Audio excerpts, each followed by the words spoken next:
듣는 사람을 생각하며 말하길. 최종 선발 도로는 7월이 막바지를 향해 가는 고요한 겨울 저녁 6시에 시작이 되었다. 첫 오디션 때 함께 모여 기다렸던 바로 그 답답한 방에 다시 모인 우리 여섯은 둥글게 모여 있어서 이런저런 대화를 나누었다. 아이들은 농담을 던지고 헛소리를 부리며 긴장을 숨기려 애썼지만은 단조롭고 날선 목소리에 고스란히 긴장감이 묻어났다. 저만치 떨어져 있는 데보라조차 대중 없이 쿵쿵 발을 굴렸다. 5시쯤 되자 브루스가 방에 들어왔다. 헝클어진 머리에 팔짱을 낀 그는 어려운 결정을 내려야 하는 사람처럼 보였다. 여기까지 온 것 자체가 대단한 성실한 것을 알았으면 좋겠습니다. 그가 말했다. 여러분 한 사람 한 사람이 우리 저를 대표하여 전국대회에 갈 수 있는 뛰어난 사람들입니다. 하지만 우리는 여러분 전부를 데려가지는 못합니다. 브루스는 짙은색 청바지의 왼쪽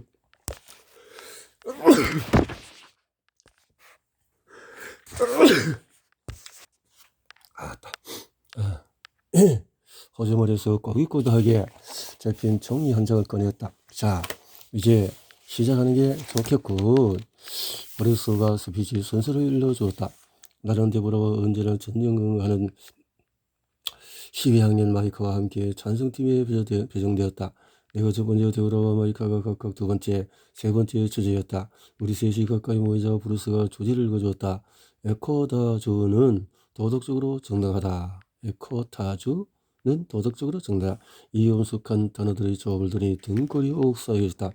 나는 에콰도주에 대해서는 아무것도 아는 게 없었고 내 옆에서 미동도 않고 마지막에 새근거리는 마이크 역시 그 개념을 잘 알고 있는 것 같지 않았다. 데바라를 찾아 두리번거렸지만은 그는 이미 떠난 후였다. 나는 가방을 챙겨들고 마이크까지 챙겨 우리 운명을 마저로 복도로 나갔다.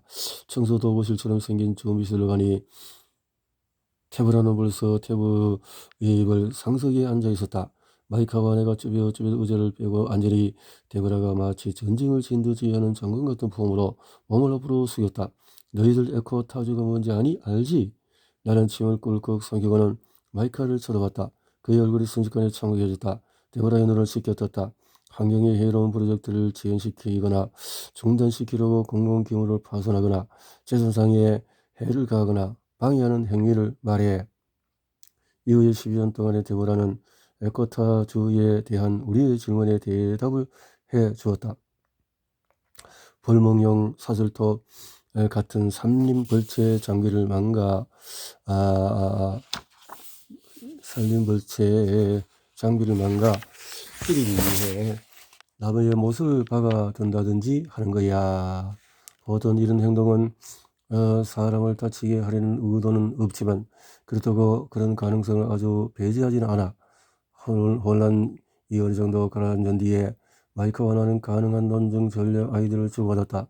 서로에게 경쟁심을 느꼈지만은 한 팀으로서 함께 해결할 수밖에 없었다. 40분이 지났을 때 우리를 각자 한 방구석으로 흩어져서 자기가 할 말을 적었다. 나는 논증 2개를 써야 했다. 에코다주는 환경에 이롭고 그 외에는 더는 뾰족한 대안이 없다는 것이었다. 각 논증을 위해서 2가지 입증 책임을 완수하고 몇 가지 근거와 예로 이를 입증하는 데까지 서둘러 나아갔다. 첫 번째 논증에서는 먼저 왜 에코다주가 환경에 해로운 프로젝트를 실제로 중단시키기가 영리한지에 대해서 6가지 근거를 적고 그 다음에는 왜 환경 보존이 재산권 보호보다도 더 긴박하고 중대한 문제에 대해서 3가지 근거를 적었다. 나는 빠르게 쭉쭉 써나갔다. 몇 주 동안에 혼자 훈련한 효과가 있었다. 두 번째 논증을 적기 시작하면서 시를 보니 8분이 남아 있었다. 나는 준비 시를 얼른 훑어봤다. 마이크는 꼭 개처럼 웅크리고 메모지에 코를 박고 있었다. 이제 가속도가 보던 듯했다. 내 반대편에 있는 데브라는 펜을 내려놓은 채 창밖의 텅 빈 주차장만 바라보고 있었다. 나는 데브라 쪽을 향해서 속삭이듯이 물었다. 생각나는 게 없어? 그는 천천히 내 쪽을 보더니 조금 귀찮은 듯이 얼굴을 찌푸리며 쌀쌀맞은 목소리로 말했다. 글쎄, 그건 봐야 알지? 그러고는 다시 창밖으로 시선을 돌렸다. 2층 토론장에서는 브루스를 포함해서 코치넷이 긴장 어린 딱딱한 웃음을 지으며 우리를 맞았다. 구석구석 친근하게 느껴졌던 방인데 이렇게 늦은 시각에 보니 새삼 낯설었다. 겨울 저녁의 어스름 속에서 희미한 오렌지색 가로등 불빛이 교실 밖에 묘한 그림자를 드리웠다. 나는 바로 시작해야 한다는 것을 알았다. 한기에 부르르 몸을 떨면서 방 한가운데로 걸어간 다음에 차분히 숨을 골랐다. 방 안의 모든 시선이 내게로 향하는 게 느껴졌지만은 이번에는 시선을 피하지 않았다. 대신에 차분한 표정으로 노트에 적어놓은 몇 줄을 확인한 다음에 말을 시작했다. 탐욕스러운 기업과 결단을 내지 못하는 정부 때문에 환경이 계속 파괴되는 것을 보면서 시민들은 어려운 결정에 직면하게 됐습니다. 그냥 체험하고 넘어갈 것인가 아니면 싸울 것인가. 저희 찬성팀은 파괴범이 아니며 그런 행동이 합법화되어야 한다고 주장하지 않습니다. 저희가 바라는 것은 필수적인 행동의 도덕적인 측면에 대한 정당한 설명입니다. 내가 정신없이 두 가지 논증을 하면서 침을 튀겨가면서 근거와 증거를 늘어놓는 동안에 심판들 역시 열과 성을 다해서 빠르게 메모했다. 내 뒤에서는 상대팀이 숨을 거칠게 내쉬며 서로 속삭였다. 우리 저 말이 뭐라고 대꾸해? 광범위하고 복잡한 논증으로 청자들의 입을 딱 고르지게 하려던 계획이 제대로 먹히고 있는 듯했다. 그래서 더욱 박차를 가했다. 다른 마땅한 정치적인 대안이 없다는 다섯 번째 근거는 환경정책 의제 설정의 기업들의 기부가 미치는 영향입니다. 여섯 번째 근거는 그렇게 전공학석화처럼 빠르게 흘러간 것 같으면서도 영혼처럼 길었던 8분이 지나고 마침내 결론에 도달했다. 기물 파손과 생명의 터전 파괴 중에서 하나를 선택해야 한다면 부딪히고의 편에서 주십시오. 마지막엔 목이 쉬어서 목소리가 갈라졌다. 신바들이 손뼉을 쳤고 나는 쌕쌕거리며 내 자리로 휘청휘청 돌아와 앉았다. 이 정도면 되었다는 위험한 생각이 들며 아드레날린에 솟구쳐 오르는 느낌이었다. 다음 토론자는 슈레이아라는 생기발랄한 학생이었는데 그 역시 나와 비슷했다. 슈레이아는 마치 대기를 하듯이 가슴을 한껏 내밀고는 팔짱까지 끼고 서서 도덕적으로는 말들을 속사포처럼 쏟아냈다. 애타고 저는 이런 프로젝트를 실행하는 노동자들의 생명에 가해지는 매우 실질적인 위험에 대해 믿을 수 없을 정도로 무신경했습니다. 부상의 위험은 잠시 접어둡시다. 지속적인 방해로 행위로 인한 경제적인 불안은 또 어떻습니까? 내 왼쪽에 앉은 마이카는 빨간색과 초록색 펜으로 바른 아이디어를 한가득 적어놓은 종이 쪼가리와 포스잇 뭉텅이를 지적이며 허둥거렸다. 하지만 오른편에 앉은 데보라는 마치 토론에 무관심한 사람처럼 보였다. 데보라는 그 차가운 파란 눈으로 심판들을 주시하다가 가끔씩 펜을 집어들어 짧게 메모했다. 나는 몇 차례 바른 아이디어를 말해주려 했으나 데보라는 번번이 내 말을 묵살하고 다시 상념에 잠겼다. 무슨 말을 하는지 지켜보는 거야. 그가 말했다. 마침내 데보라의 차례가 왔다. 그는 자리에서 일어나서 차분한 걸음걸이로 방 중앙으로 갔다. 일단 자리를 잡고 서자. 그는 거의 몸을 구부리다시피 해 청중과 눈을 맞춰가는 낮은 목소리로 말문을 열었다. 지금까지 이 토론에서 엄청나게 많은 주장들이 나왔습니다. 다들 열의가 정말 대단한 것 같습니다. 그것도 좋습니다. 하지만 저는 어떤 논증은 좀 더 자세히 확인해 봐야 한다고 생각합니다. 대가라는 어떤 논증이 심판에게 납득이 됐는지 혹은 안 됐는지 알아채고는 그에 따라서 자기 이야기를 풀어나가려는 것 같았다. 슈리아와 내가 지나치게 추상적이었다면 대가라는 세부 사항을 파고들었다.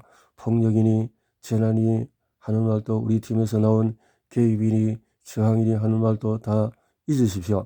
이것은 지구가 더 망가지는 것을 막기 위해서 깜깜한 밤에 나무의 못을 받고 건설 현장을 폭파시키는 일에 관한 이야기입니다. 우리가 다양한 주장을 뒷받침하는 객관적인 증거를 제시했다면 뒤에 그는 정신껏 설득 작업에 돌입했다. 자, 이제 이런 행동들이 왜 의미가 있는지 말하겠습니다. 지금의 법률들이 방대한 환경 파괴 행위를 가능하게 한다면 그런 법률에 저항하는 일 또한 우리의 책임이기 때문입니다. 데보라와 나는 논증에 거의 같은 도구를 활용했다. 하지만 나는 이런 기술을 청자에 대해 우위를 점하는 데 사용한 반면에 데보라는 같은 방법을 청자의 자연스러운 궁금증을 감지하고 해소해 주는 데 사용했다. 데보라는 그 네 가지 W를 스스로에게 되물으며 왜 그것이 중요하지?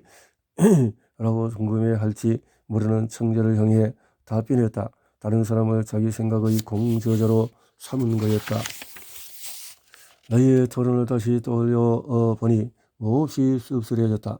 나는 잠시라도 멈춰서서 청자가 내게 듣고 싶어 할 말이 무엇인지를 고려해보지 않았다. 오히려 청결을 압도하려고만 했다. 무분별한 정치인이나 전문가들과 다를 바 없이 말로서 의혹에 답하는 대신에 의혹을 짓눌러 버리고 설득하는 대신에 입이 딱 벌어지게 만들고 공감하는 대신에 경태를 쌓아내기 바빴다. 나는 사람들을 향해서가 아니라 사람들에게 대고 말을 한 것이다. 데보라가 하는 이야기를 듣다 보니 제2차 세계대전 말미에 있었던 일화가 하나 떠올렸다. 1944년 덴마크 물리학자 닐스 보어, 원자의 물리학 모형을 맨 처음 내놓은 사람.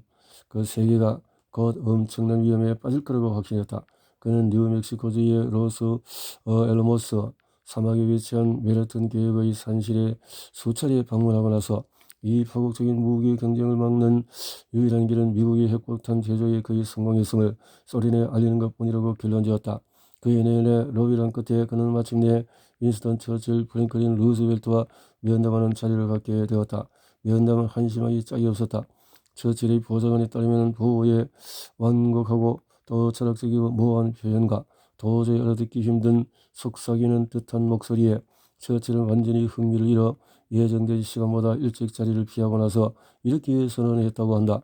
머리숱이 어마어마한 그 사람을 당신이 내 앞에 데리고 온 순간부터 나는 그 별로 마음에 안 들어서 면담 전부터 과연 자기가 과학자의 말을 알아들을 수 있을지 불안해하던 루스베트는 그보다는 예의가 있었다.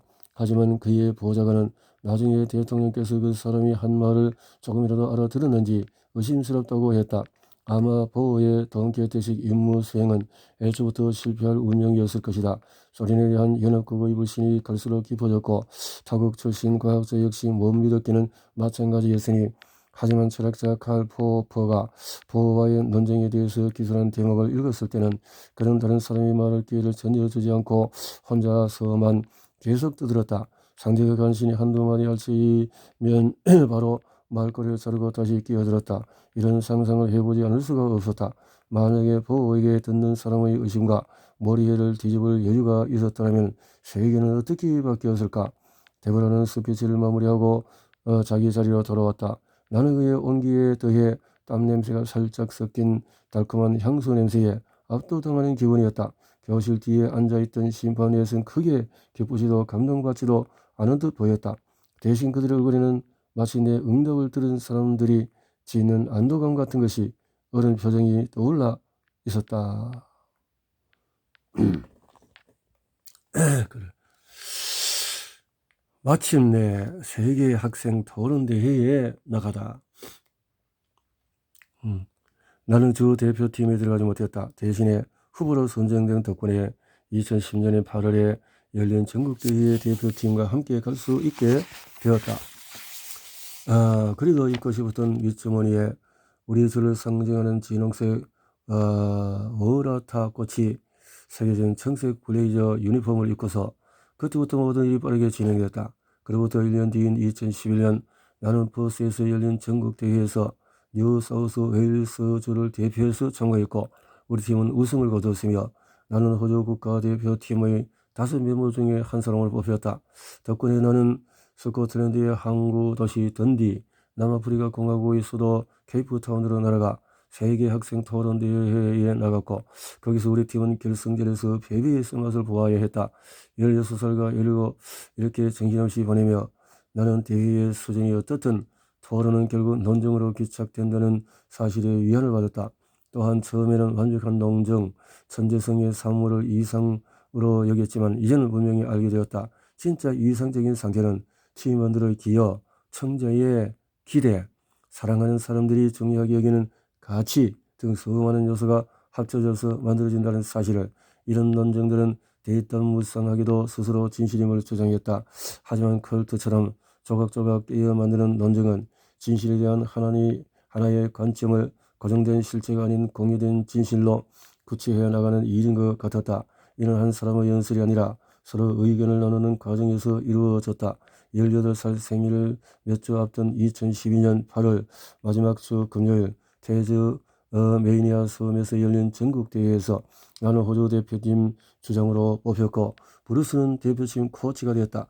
객석에서 최종 발표를 기다리던 부모님은 1월에 트리키의 안탈리아에서 열리는 내 마지막 세계 학생 토론 대회에 함께 가겠다고 그 자리에서 약속했다. 그날 밤에 침대에 누워 호주로 이민오고 나서 보낸 9년이라는 세월을 헤아리다 보니 논증이 이제 나를 또 어디로 데려다 줄지 궁금해졌다.